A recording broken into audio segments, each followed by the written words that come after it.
you reached out to me and said, is there any way I could talk you into doing a small cameo in the White Lotus? And my first response was, well, how much would that cost me? We were casting a part for a lawyer. I was in Koh Samui. You sent me your first recordings. I listened to it. I almost shit my pants because I was like, I don't know if this sucks. This sucks. I don't know if this is gonna fly.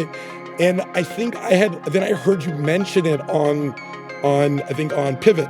And so I was extra nervous that I was gonna somehow disappoint you, and I did not want to disappoint you.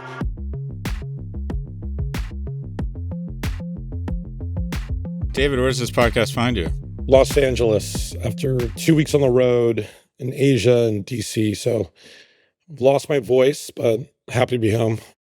So this show, if I was and there's a reason why I'm not an executive of HBO, but if I was pitched on the show, I'm not sure I would have seen it. It being this thing has sort of become a little bit of a cultural phenom. What do you think it is about this show that is tapped into it? When people ask me, I say, I love the White Lotus. I'm obsessed with it. And they say, why?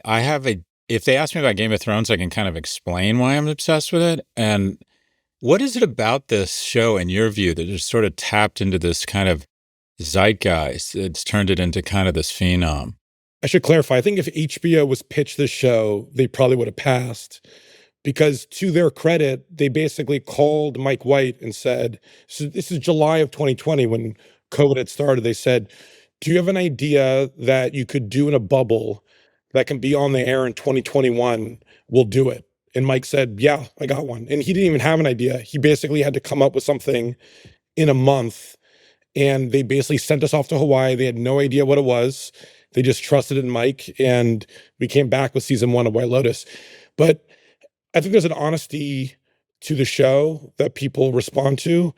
I think, Mike White, I think, is a genius. And he's an observer of humanity, an observer of character. And I think he writes from a very authentic place. Mike, we both love reality TV. Mike loves reality TV.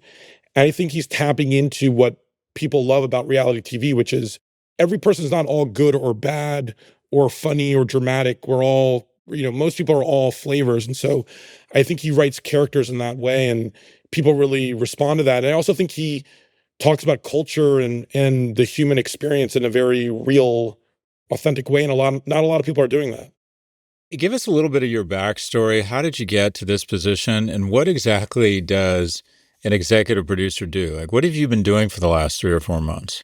Yeah, so I'm from DC, grew up there, and I wanted to be a producer since I was a little kid. I came across a movie shooting in a mall in DC called First Kid, the Sinbad movie, when I was a kid, and somehow talked my way onto the set. I met the director, I met Sinbad, I met the other stars, and I kind of was like, this is what I want to do when I grow up. So I started in the mailroom at UTA and really wanted to start at the bottom, really wanted to kind of see all aspects of the business. And I was very fortunate to meet Mike White almost 20 years ago when I was at UTA.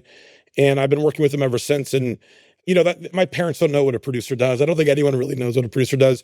But I'm basically like the glue guy. Every project requires something different. I do a show called Jury Duty that's on Amazon.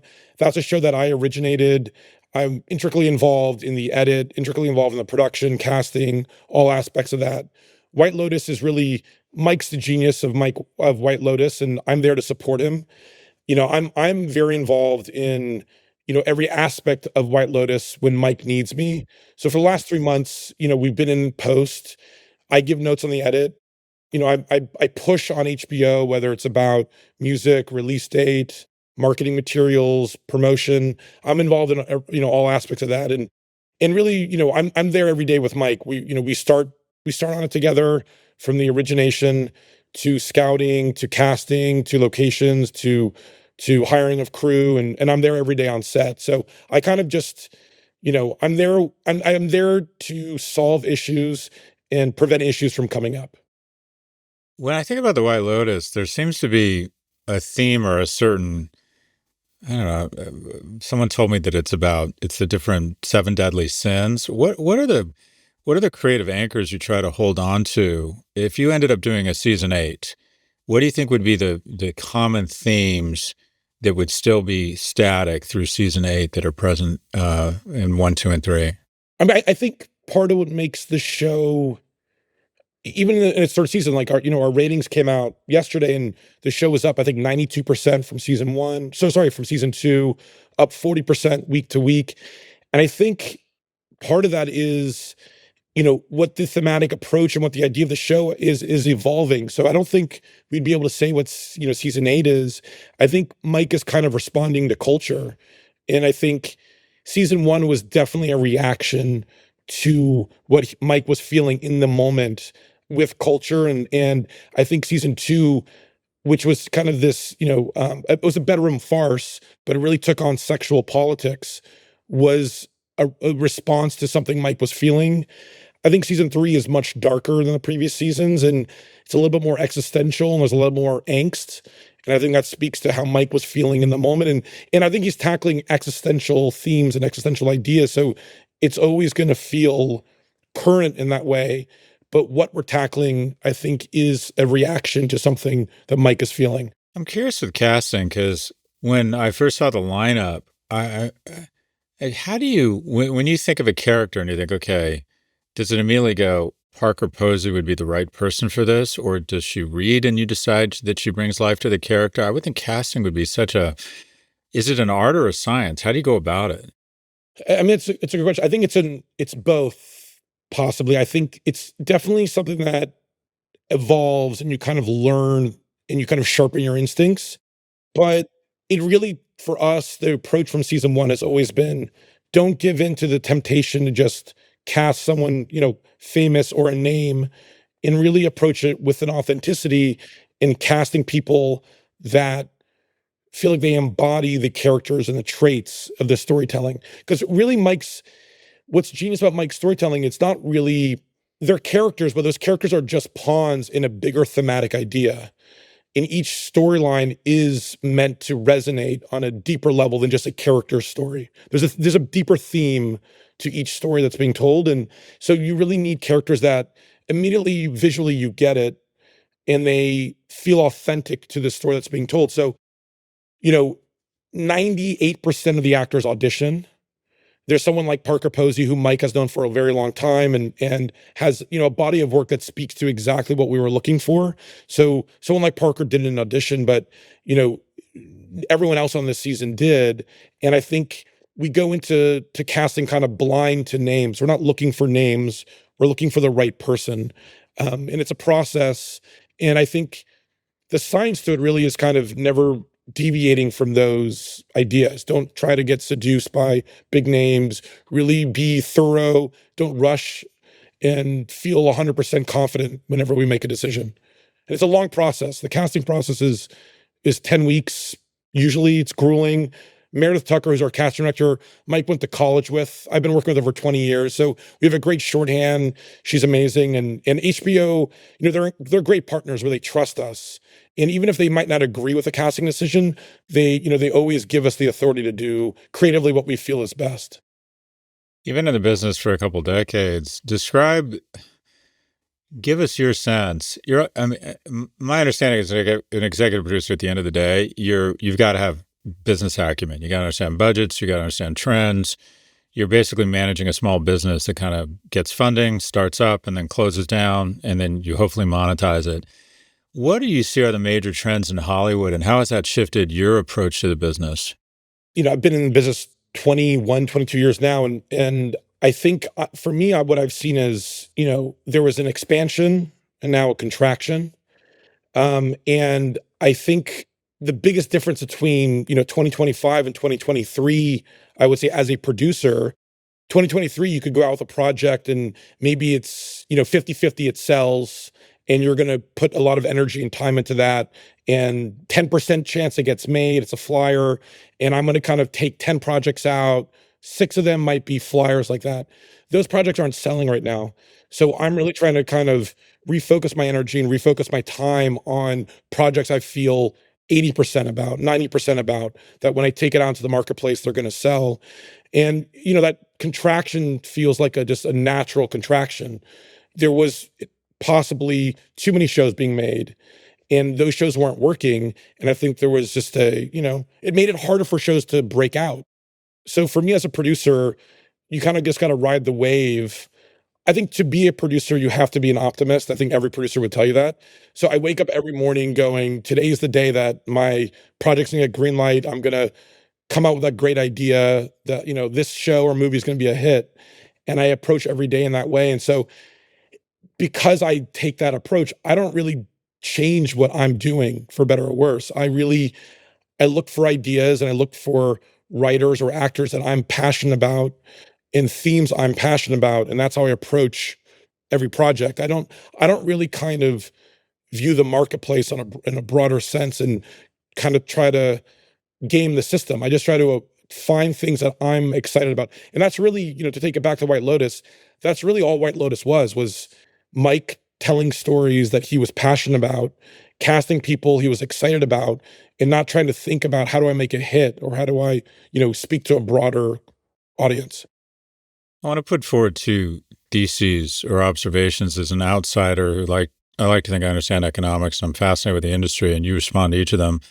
The first thesis is that what Japan did to Detroit, it kind of Netflix is doing to Los Angeles. And that is, I read that of the $18 billion content budget that Netflix spends annually on content, that for the first time, more than half of it is being spent overseas. And at the same time, I also read that production's down 40% in LA. Is the globalization of the media industry that's sucking capital kind of out of America, specifically out of Los Angeles, is it as evident as I think it is? Maybe, it's a great question.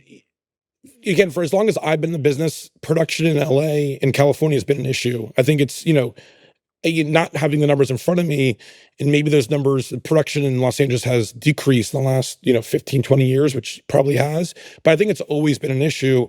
And there's a push and pull, right? So you want more people to be employed, you want more shows to be made, you want more movies to be made. That requires a certain amount of budget. And then when you have a budget in front of you, you want to make 10 movies as opposed to 8. The best way to accomplish that may be to go to Canada, to go to, X country Bulgaria, Hungary, Eastern Europe, that are offering certain rebates so you can make more for less. And so I think it's a fundamental issue, and it's something that California needs to look at is how can we get proper tax credits, production credits to keep productions in Los Angeles? Because, as a producer, I live in Los Angeles. This is where my family is. This is where my friends are. I want to be in Los Angeles. So I'm not incentivized to leave. But if Netflix or Paramount or Sony or HBO comes to me and they say, you have $10 million to make this movie or show, and I'm looking at the math, and I can get 15 extra days if I go to Toronto, and I can pay more for cast or pay more for directors if I go to Vancouver. It's an easy decision, to be honest, even though it makes my life harder and it's not something I want to do. And so it is so much easier to make movies and shows in Los Angeles, full stop.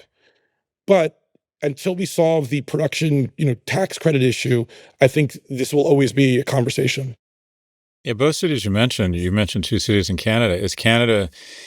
Is that your go-to if you're talking about talent versus economics, or stack rank it? What do you think are the most popular places on a risk-adjusted basis when you look at cost versus access to talent and beautiful locales? I've been fortunate. I've shot in every tax. I've shot Montreal, Toronto, Vancouver, Atlanta, New Orleans, or Louisiana. Like I've shot in every one of these prominent rebate cities.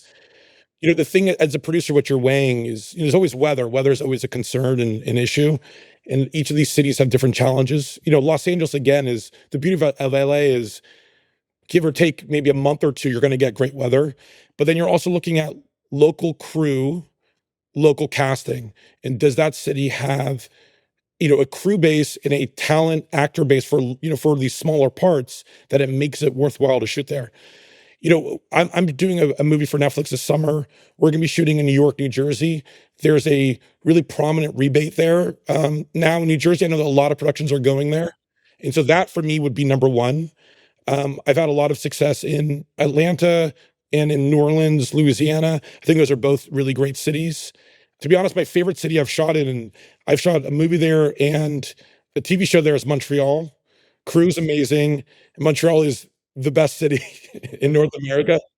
Great food, great nightlife.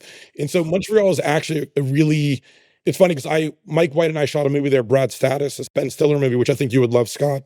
And I've since told a lot of friends to go shoot productions there. And it's a really they have a great tax credit, great crew, great local actors, and great lifestyle. So Second thesis that the opacity of information when you run something on Netflix, you don't know how, other than them renewing the season, you don't really know how well it's doing. Jennifer Aniston's agent knew that Friends was the anchor to the Thursday night and could kind of reverse engineer to how much ad revenue they're making and had the confidence to go ask for $1 million per episode per cast member. And now that you really don't know what's working and what isn't, it's essentially what I perceive as a giant flow of capital from the industry, from the human capital to the shareholders of Netflix. Am I oversimplifying what's gone on there? I have a controversial take on this because this is an issue that I've debated a lot. And I've been on all sides of this. So I had a show on NBC called Superstore, and I knew the numbers. We did 113 episodes. It's the most successful sitcom on NBC in the last 15 years, 20 years. And I knew all the numbers, and we would renegotiate every 2 years, whatever it was. And I wouldn't say that we won the negotiations, right? I did a show for Amazon called Jury Duty. Did not know any of the numbers. We're not told a single number. And when we renegotiated, I feel like I won that negotiation. And to me, it boils down to as a a seller of product in the supply and demand world of Hollywood, you don't even need to know the numbers because you can feel the numbers when you negotiate. And ultimately, the success of a movie or show, in my opinion, having that information has not benefited me in my anecdotal experience. The energy from the buyer will dictate how well your show did. Because I saw the numbers on Superstore and I thought it did amazing, but what I discovered in my negotiations is it wasn't profitable for them. And it still isn't profitable, I'm being told. And that's a different conversation to the funky number, the funky economics of studio accounting. But you can feel the energy in a negotiation when on the other side, if your show is working or not. And so without knowing any of my Jury Duty numbers, I know the show worked by the nature of the negotiation and how bad they wanted that show for a second season. That's my opinion. And I know that might seem ignorant, but again, like having information has never really benefited me. In White Lotus too, like in our renegotiation season to season, we don't have the full scope of that show's numbers, but I know it's done well by the nature of HBO's desire and demand for us to do another season. We'll be right back.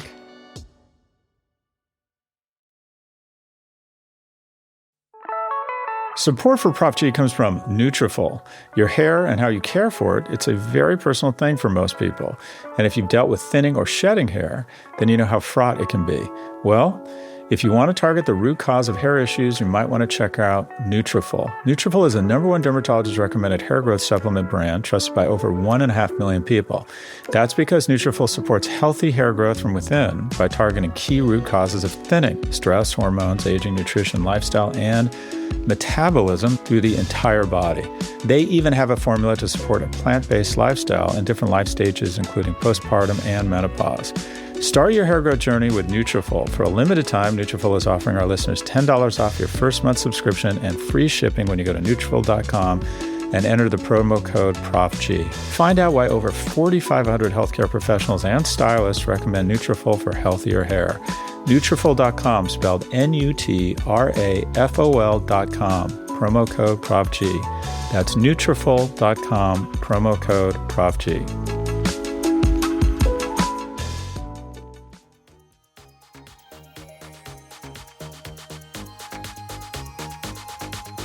Take yourself back 22 years if you had the knowledge of knowing where this business is going to be today, or if someone's starting out in the business, any kind of macro thoughts on their career that this part of the business is going to be the easiest place to find employment, this is the medium, the size of the screen, any advice to a 22-year-old Dave starting in this business, what do you see as the major themes, and how does someone foot their efforts to trying to take advantage of those themes in the industry? Yeah, I mean, that's a great question. And I do a lot of coffees and Zooms with people. And my advice to anyone starting in the business would be, if there's anything else on earth you can do, I would go do that. So your general advice is don't. Yeah, that would be my advice. Like, because I think this is and you talk about a lot about this, I know, and it's an incredibly difficult business. And I think making a living in this business has gotten harder and harder for whatever reason. And I think that this is something that I wake up every day and I live it, I breathe it. It's something I love and I feel incredibly fortunate to be doing. And I can't imagine doing anything else on earth. And unless you have that kind of energy and passion for creating content, I would go do something else. And I look back and I think about my personal journey, and I don't even there's no straight line to it.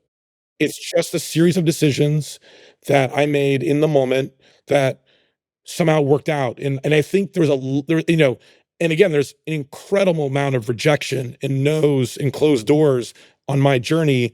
And I remember people would say to me, "Oh, you're so lucky." And I would think to myself, well, you sure maybe, but you also haven't seen the insane amount of hours and dedication and sacrifice I put into this in my 20s and 30s to get to this level. And still, something like White Lotus happened as a result of COVID and a bunch of series of fortunate events that led to White Lotus. And so it's not like there's no straight line and there's no advice I can give other than go do something else, unless you are willing to kind of sacrifice your, 7 days a week and most of your life to this business.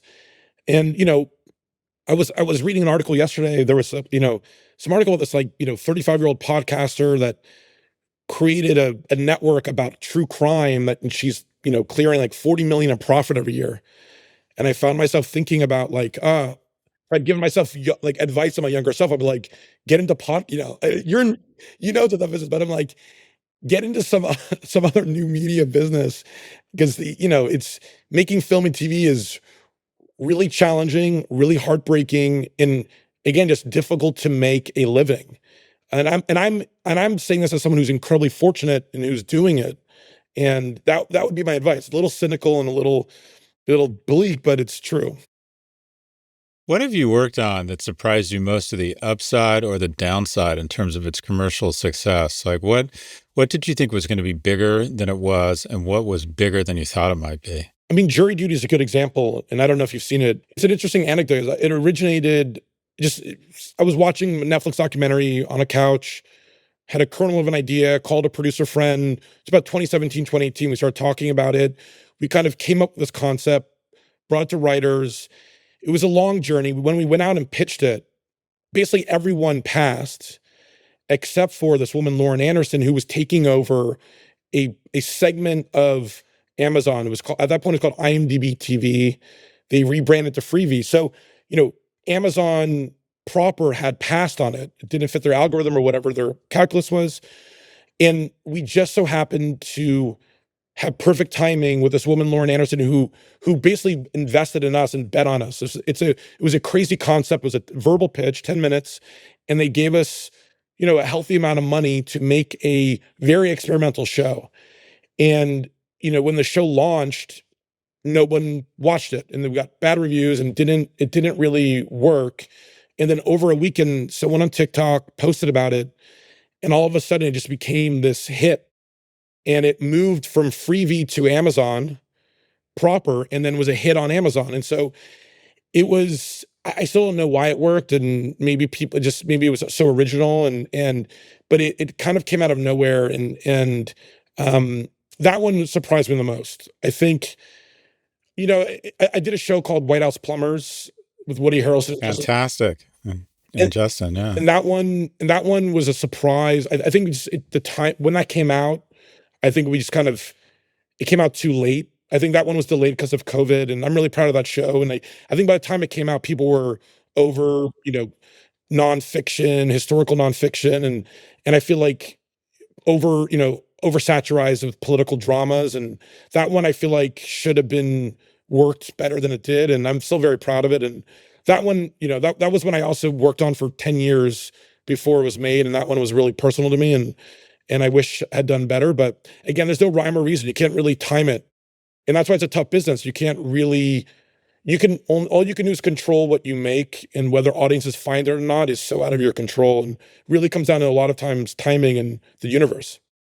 As my listeners will know, I bring on guests mostly to talk about me. So let's bring this back to me.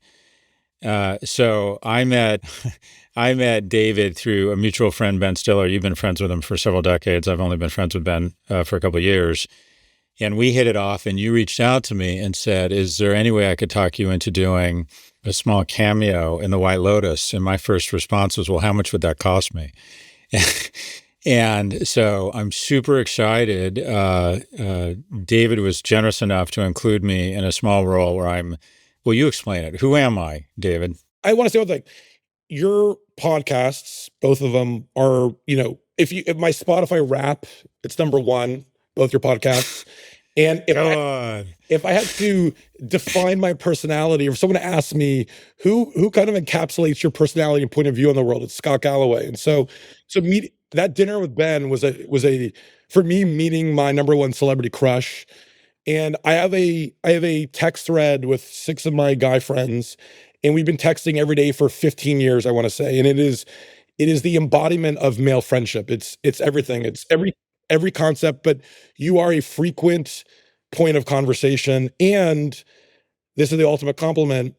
I think we will reference you or use one of your articles or something you said on one of the podcasts to prove a point. And so just so you are my friend Neil Paris, Joe Port, Neil Shaw, like these guys, we talk about you every day probably. So meeting you was a big thrill for me.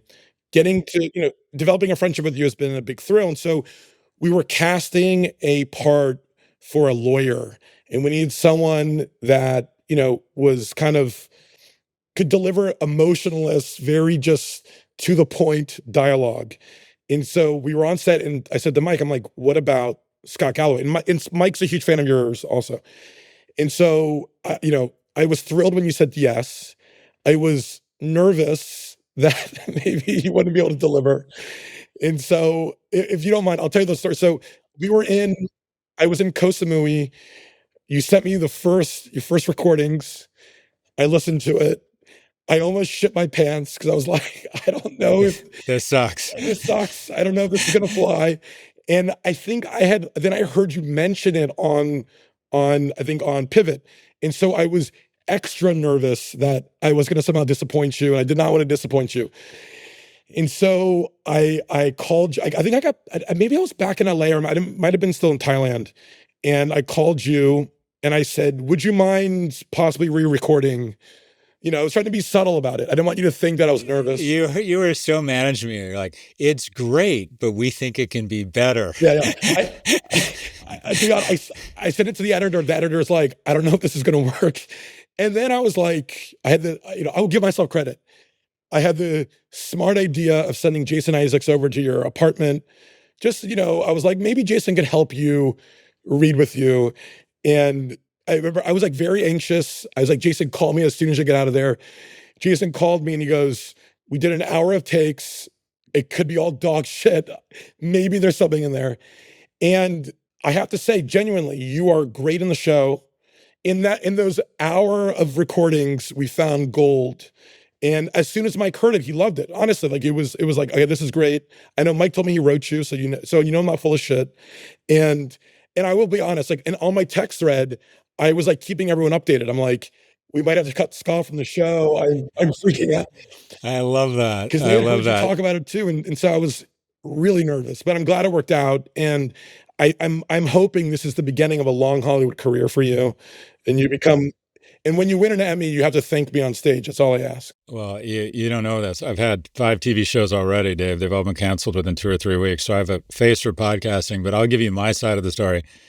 I thought I did an amazing job, and I sent it to you, and you were very supportive. And I remember telling my I take care. Oh my God, I killed it. I was so good. And then I got the message from you saying, we think we can do better.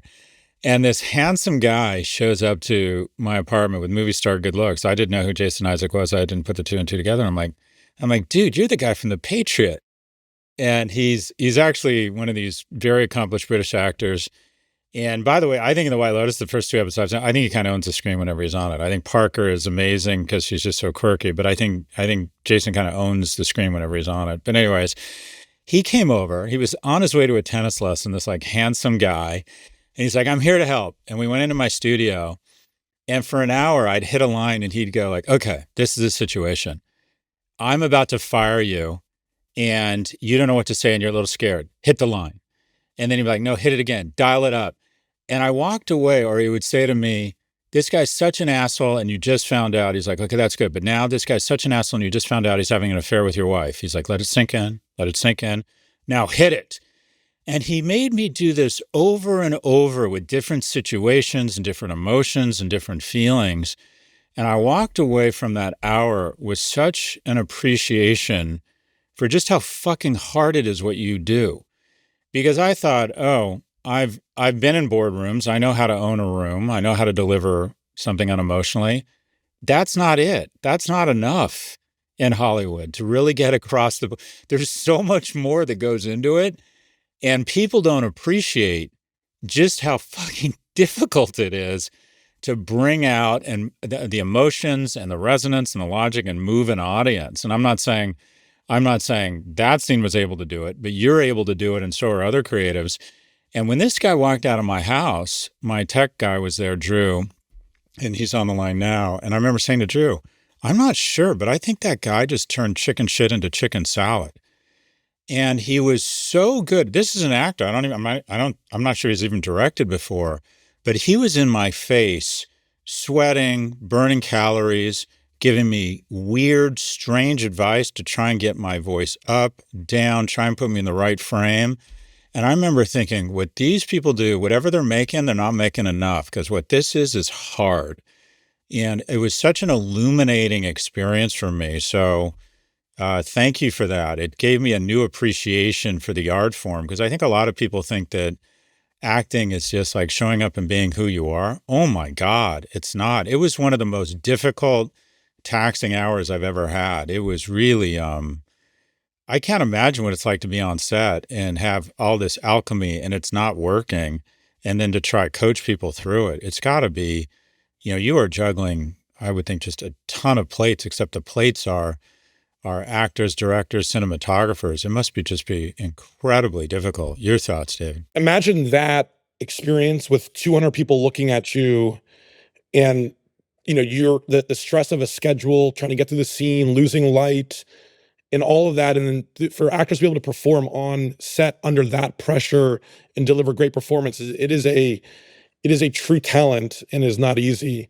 But, it's funny, Jason Isaacs is an incredibly accomplished guy, and he loves acting. I think he took so much pleasure in that hour he spent with you. I think he he's the kind of guy who would talk about acting and would be acting 24 hours a day if someone would pay him, or he would do it for free, honestly. But yeah, I make little cameos and most of the stuff I do. And I pop up in White Lotus, and every time I'm on set and I'm in a scene and I don't have any dialogue, usually it's kind of, I'm doing some sort of action.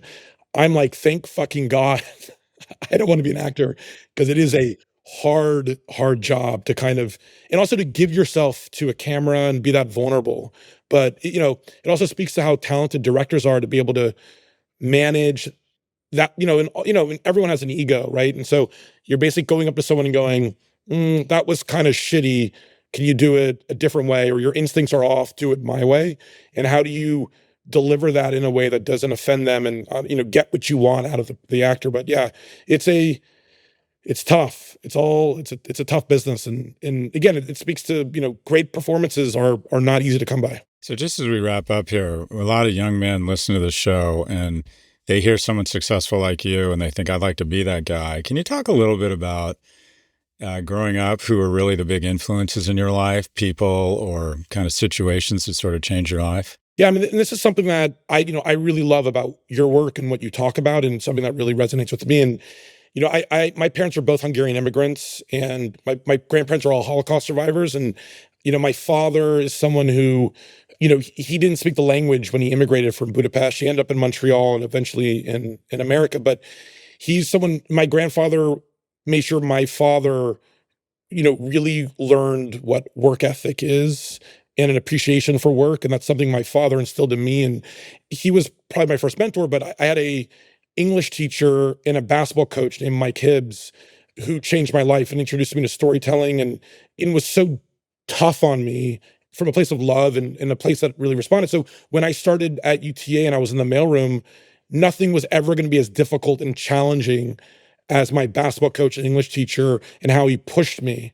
And that male mentorship and really changed my life. And I told my English teacher, Mike Hibbs, when I was in high school, that I was one day going to fly him out to a premiere when I make my first movie.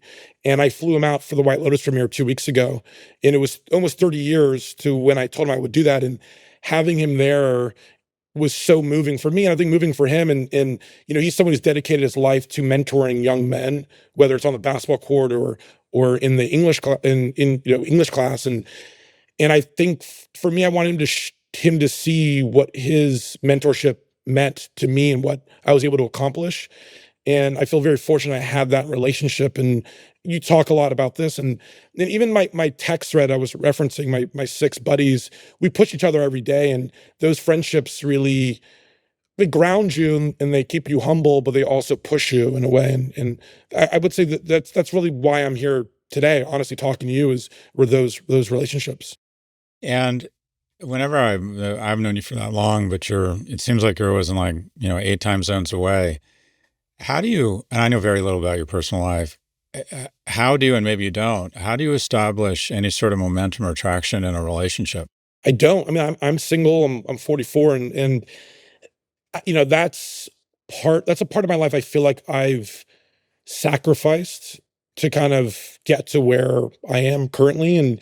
And I've tried to maintain those relationships, but part of being a producer and part of being a producer is actually there doing the work. It almost becomes all encompassing. So it's hard at night to give yourself emotionally or in the morning before work, because you're either your tank is at zero or you're distracted.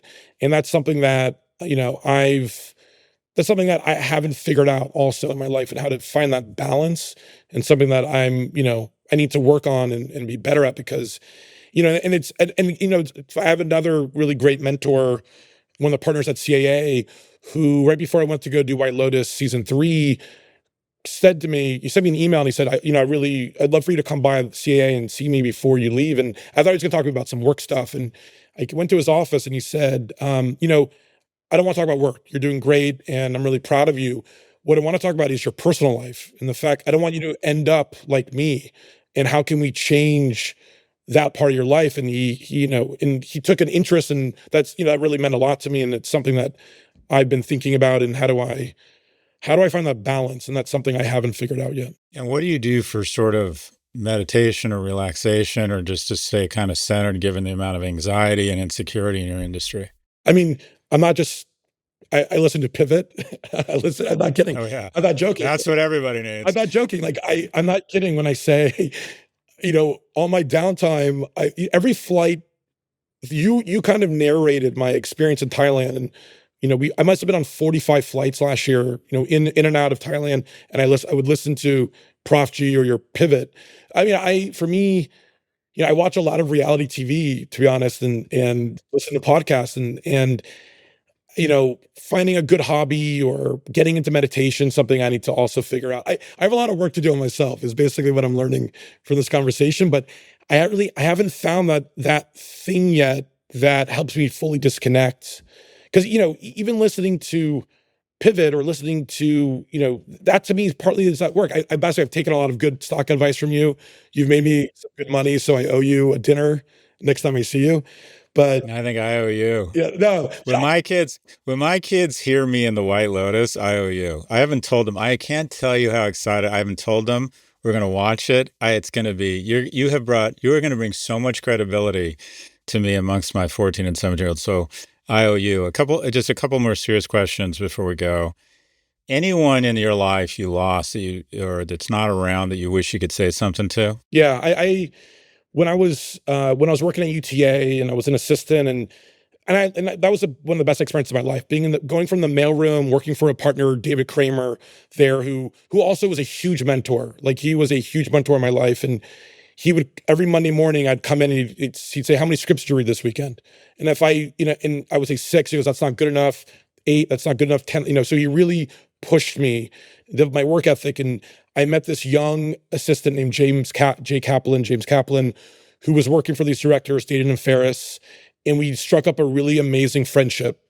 And he helped me find the strength to leave UTA and go kind of really pursue my creative dreams. And we were starting a company, and we'd actually sold our first project. We were negotiating a producing deal together. And, he died suddenly. He had a brain aneurysm at 28, and he collapsed. And I rushed to UCLA Hospital. I was there at his bedside, and he passed away, and he had just gotten married. He had just directed his first commercial. And again, we had just sold our first project. And, I dedicate every movie and show I do, I put him in the dedication, and I think about him every day. And for me, I definitely want to be where I'm at now without him and that relationship. And we talked every day, and we were such a great sounding board, and it was such a huge loss. And so, I wish he was here to kind of see what I've been able to accomplish, and for me to tell him I love him and how much he meant to me, and how much, his support as a friend, during some tough times in my 20s really, really helped me. And last thing, anybody, and this can be serious, not serious, you'd just love to give a shout out to and have them be surprised that if and when they hear about this, you just are thinking of just someone you're thinking about, and anything you'd like to say to them, and it'll get back to them. Yeah, Neil Paris. It's really my group of friends, because we talk about you every day. Neil Paris, Neil Shaw, Joe Port, Ravi Patel, Evan Winokur, Mayor Arsetti. That's my text thread. You like I told you, you come up almost daily, and I think they were the first people I told that I was coming on the show. I think there's probably like in every great group of male friends, they're probably jealous, they're competitive, but also proud of me. And so I think I'm really, yeah, I think, and also each of them are like, you better shout us out on the podcast. Well, box checked. David Bernad is the Emmy-winning executive producer for HBO's The White Lotus. He's also known for producing Uncharted, Jury Duty, Enlightened, and I didn't know this, White House Plumber. He joins us from Los Angeles. David, you are so far ahead of where I was. I didn't appreciate just how precious and wonderful it is to have the kind of the friend group you have. And what you're going to find is that you are the average, and there's signs of this, of those 5 guys. And so you guys building and loving each other, it's not only incredibly rewarding, it's a smart thing to do, because you guys will progress and you'll fall together. And I'm telling you, in 15 years, you're going to look back, hopefully, on your kids and your career, and you're going to feel great. But it almost means nothing. It's almost as if it doesn't happen without that text group. And you're just a great example. I'm just so happy for your success, and that you have your tribe of people to share it with. Thanks so much, David. And again, thanks for the opportunity. This was such a treat for me. Thank you, Scott.